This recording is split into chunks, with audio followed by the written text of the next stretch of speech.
Hello guys, welcome to my YouTube channel. तो आज तीसरा दिन है चैलेंज का और एक्चुअली आज मेरे पास कुछ नहीं है बिकॉज कल नाइट में फुल ऑन बिजी था और पूरा दिन मैं सोता ही रहा, तो जिसके कारण मैं कुछ और बना नहीं पाया। तो मैं सोचा कि मैं अपने वीडियोस में डेली लाइफ और स्टोरी टाइम भी डालता हूँ। तो आज लाइफ एक्सपीरियंस वाली बातें करेंगे। तो आज बात करते हैं कि मेरे 12th के डेज़ कैसे थे। तो 12th के डेज़ में बताता हूँ, बहुत मज़ेदार थे और मेरे लिए तो मतलब खूबसूरत पल थे वो। तो बस सीन ये रहता था कि हम लोग 12th में, मैं रीवा में था गुरुकुल स्कूल में, same with all the commerce and science guys. मैं कॉमर्स का था बट साइंस की डोमेट्री में रहता था बिकॉज मैं पहले साइंस लेने वाला था, देन उसके बाद मैं कॉमर्स लिया। तो 11th से ही मैं साइंस के साथ रहने लगा और लड़के वहाँ के भी ठीक थे और मेरे कॉमर्स वाले तो ज़्यादा अग्रेसिव होते हैं, तो मैं साइंस वालों के साथ रहता था। तो फिर सीन क्या हुआ, एक बार ऐसे ही साइंस और कॉमर्स में लड़ाई हो गई और मैं कॉमर्स का लेकिन रहता साइंस में हूँ, तो मैं किसका साथ दूँ। मतलब वो कहते हैं ना धर्म संकट, तो धर्म संकट आ गया था मेरे पास। उस टाइम पे क्या किया कि मैं साइंस वालों के साथ था, तो मतलब ऐसे ही मेरे दोस्त बहुत सारे थे, हम लोगों की लड़ाई हो गई।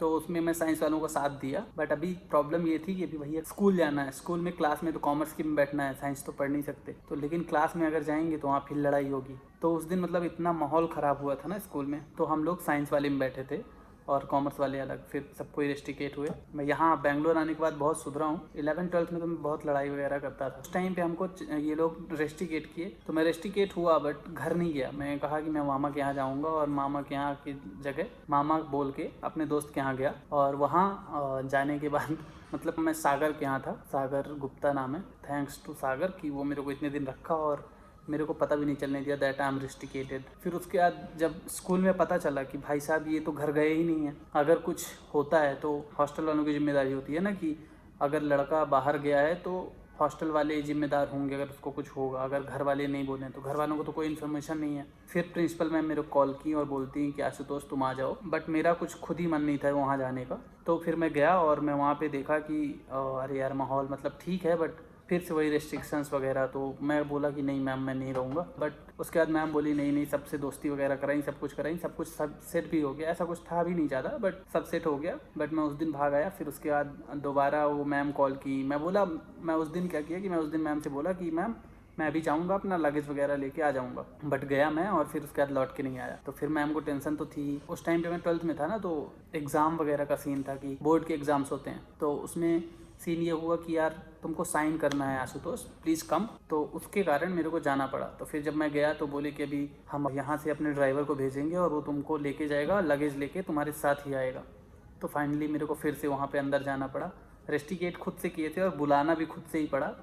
मैं खुद ही नहीं जाना चाहता था बट फिर उसका, लेकिन ऐसा नहीं थी कि स्कूल बहुत गंदा था या समथिंग, मतलब मज़े आ रहे थे बाहर, तो फिर कौन जाएगा स्कूल में। तो ये सब सीन था।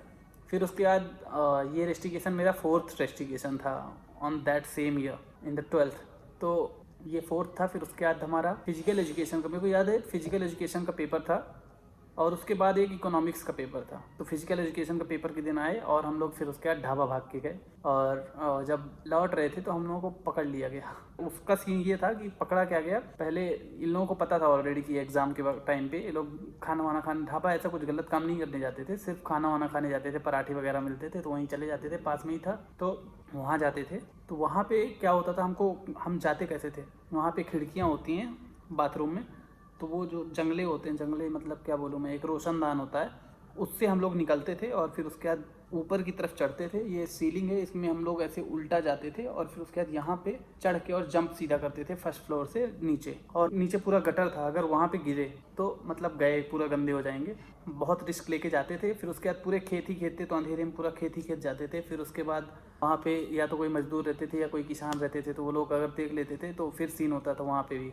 तो ऐसा ऐसा रहता था। एक बार हाँ, उसी दिन फिर क्या हुआ कि हम लोग आ रहे थे लौट के और वहाँ पे किसान लोग देखे, तो वो लोग सोचते हैं कि समथिंग ये लोग चोर हैं या कुछ। तो हम लोग 4-6 लोग थे। हम लोगों को डंडे लेके, कुत्ते दौड़ा दौड़ा के डॉमेट्री तक हमारे लेके आए। फिर उसके बाद वहाँ पे हम आके अंदर देखे तो हम बोले बाहर भी प्रॉब्लम, अंदर भी प्रॉब्लम, अंदर टीचर्स थे। तो फिर हम लोग अंदर किसी तरह आए। वो लोग बोले आ जाओ बट अपना बैग पैक रखो। और फिर हम लोग, हमको पता था रेस्टिकेट होना ही है, तो हम लोग बैग पैक किए और फिर उसके बाद मॉर्निंग में अपने आप बैग लेके गए और रेस्टिकेट हो गए। फिर उसके बाद फिर से rustication, then that was the last rustication. But फिर उसके बाद टीसी लेने गए और सबसे बहुत अच्छे से बात हुई, सब कुछ हुआ।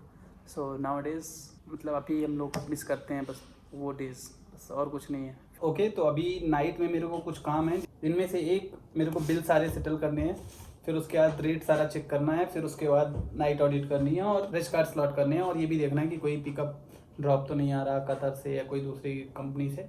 फिर उसके बाद नाइट ऑडिट करके फिर उसके बाद प्रॉपर रिपोर्ट बना के ख़त्म करना है। चलो शुरू करते हैं प्रोसेस।